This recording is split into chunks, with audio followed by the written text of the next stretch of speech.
Starter disable relay and harness that will come with your LCS Plus. We're going to go ahead and get this ready to be installed in the vehicle. We'll do that by first just plugging the relay into the harness, pressing down, make sure that it's firmly seated. The next thing that we're going to do is tape the red and white leads together, and these are the leads that are going to go to the actual starter wire in the vehicle. I'm taping this wire separate of these other two because this is the wire that will actually run up to your LCS Plus unit that will control whether or not the vehicle is disabled or enabled. And the last thing that I'm going to do is tape both of them together, but only for just a short distance across this harness, and that's just to keep all of our wiring neat and clean looking. And this is what your starter disable relay should look like before we install it in the vehicle. First thing we're going to need to do is use a 10mm socket and remove this bolster that's below the steering column housing.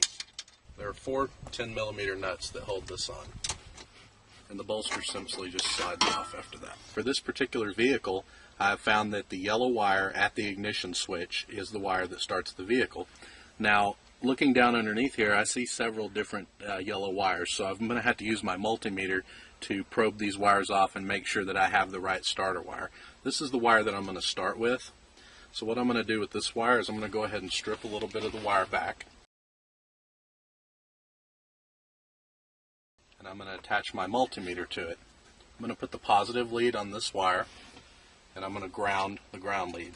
And I can see that there's no voltage on this line, and I'm going to go ahead and try and start the truck.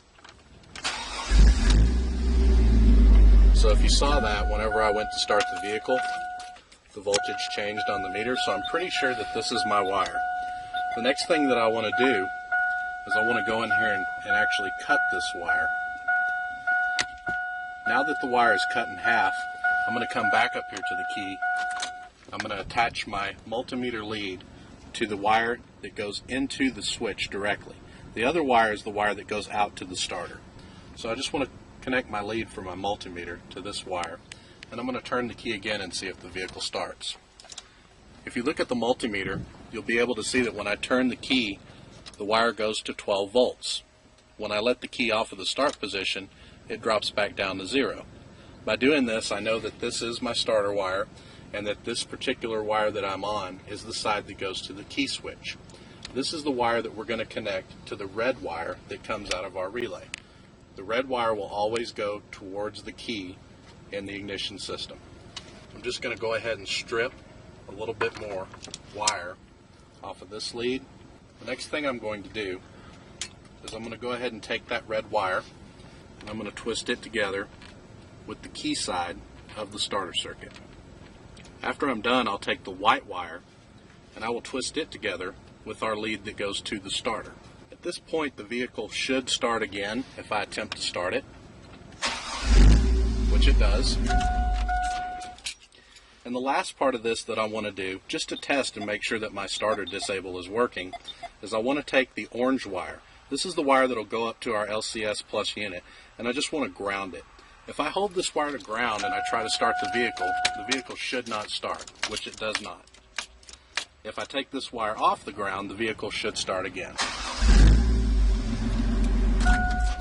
I've now verified that my starter disable wiring is working, so what I'm going to do is I'm going to solder these wires together, I'm going to tape them up, and then I'm going to go ahead and hide this relay somewhere back in the dash where it's not seen.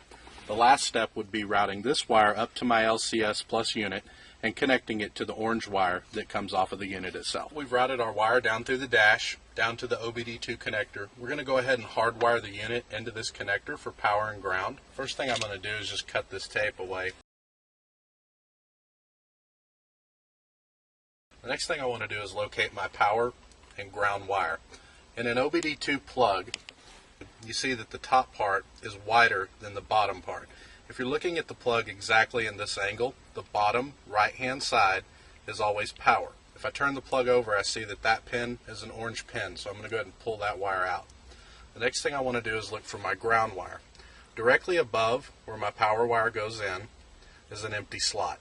Some cars it may be empty, some cars it may not. But at either rate, you're going to go above where the power wire was, and you're going to go over 4 slots. So 1, 2, 3, 4. The 4th slot will always be your ground. If I flip the unit over and count the 4th slot, I see that it's this black wire with a white stripe. So I'm going to go ahead and pull the black and white wire aside with my orange wire.